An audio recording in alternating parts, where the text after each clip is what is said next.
Hey guys, Cybergod here and a Jai Hind to you. And today at India's 75th Independence Day, we are going to talk about how far the nation has come and where it will go. But before we start the video, let me remind you I'm not a professional in anything. And this video is made based on a few articles I have read online. So take anything I say with a pinch of salt. So, first, let's talk about some achievements in India's economy.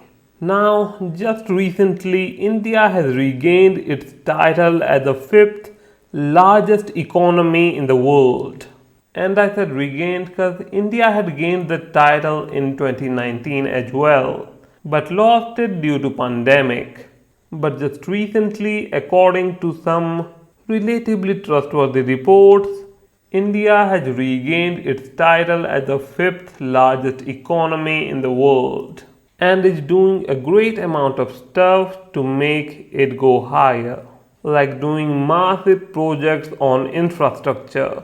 For example, India is one of the fastest countries in the world when it comes to road construction as well as train track laying. India is also the second biggest nation in terms of total drivable roads, beating the likes of China and Russia, and only being behind that of America. It's also the fourth largest in terms of rail network. Basically, India is making great strides in terms of transport infrastructure. Not to mention, through PLI schemes as well as tariffs, India is also making great strides in terms of manufacturing. For example, smartphones used to be completely manufactured in China, but because of PLI schemes and tariffs, it became assembled in India, then partially made in India. And now foundations are being laid for manufacturing of semiconductor and displays in India. What it means is, though not anytime soon, someday, India will be able to fulfill its manufacturing needs completely indigenously, proving that Make in India campaign was indeed beneficial. Basically, India is investing and increasing its capabilities to become one of the greatest economies in the world. Now there are more achievements I can talk about, like India being the biggest manufacturer of generic drugs, or its IT industry, or its chemical industry, or its agricultural industry. Basically, there are many things we can talk about. So I'm gonna stop at to the extent we have talked about and move on to the defense sector, as it is the fastest sector in terms of indigenization. Let's first start from the Indian Army sector. India is almost completely manufacturing its army needs either through licensing or developing indigenous weapons.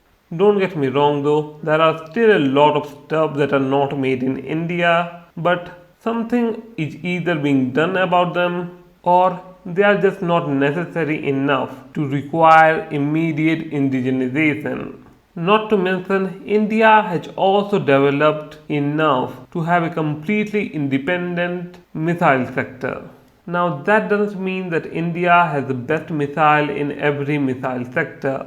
It just means that India has the means to develop great missiles in every missile sector. And about Indian Air Force, well, Indian Air Force is one of the few air forces that have their own indigenously developed jets like HAL Tejas. Not to mention, India is also developing all sorts of jets like Tejas Mark II, AMCA, TEDBF. Not to mention, it is preparing to develop powerful jet engines that will power the jet someday. Basically, India is making a majority of its types of jets indigenous, leaving only the heavy duty jets to require purchasing, though hopefully not for long. And finally, let's talk about Indian Navy. As you may have heard, India has just recently gotten its completely indigenously designed and made aircraft carrier. Now, it's not completely made in India, as some parts are made outside India, but it's more or less Indian.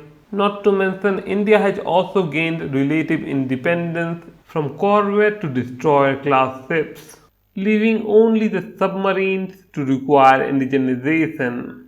And even there, the nuclear powered submarines are completely indigenously designed and made. That means the only ships that require indigenization is diesel electric submarines. And even there, India will soon have manufactured in India submarines and then made in India submarines. Basically, India is soon to gain relative independence in this sector.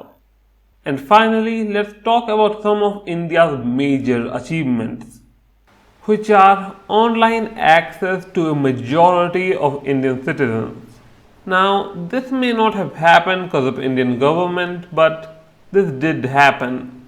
And now a good chunk of India has internet access.